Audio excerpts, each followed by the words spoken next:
Shubor nakaslem jong unongsan Hima.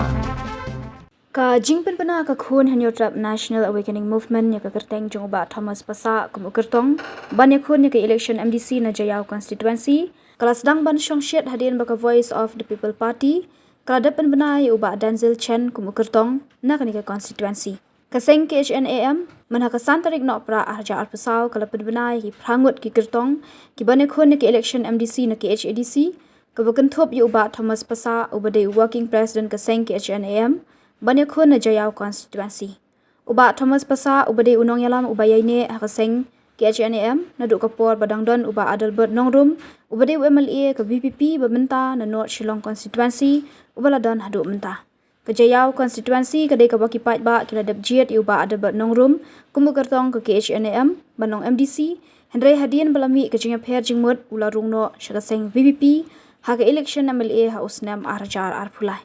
Kajing Ïakhun Jaïaw constituency kan kham itanat namar ki pat ba kin sa shim ya karai yanu kin kham ibet ban pha kumu MDC shaka KHEDC namar ki don lai tadi ki seng riulum ki ban Ïakhun ni ki election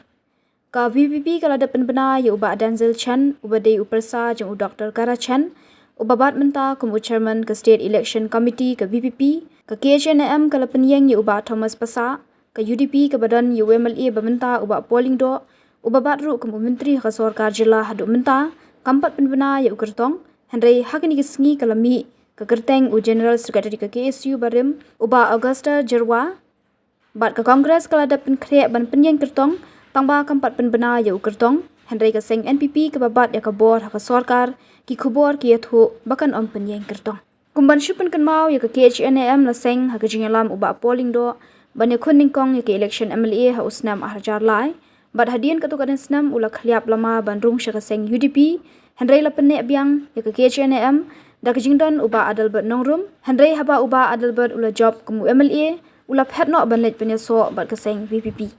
Ka KHNAM ka klem Pynïeng Kyrtong syu ha ke election MLA ha usnam arja arpulai, hadian kejingmi ka kendrum kendram, bat menta usnam kala persyang ban Ïakhun ya ke election MDC.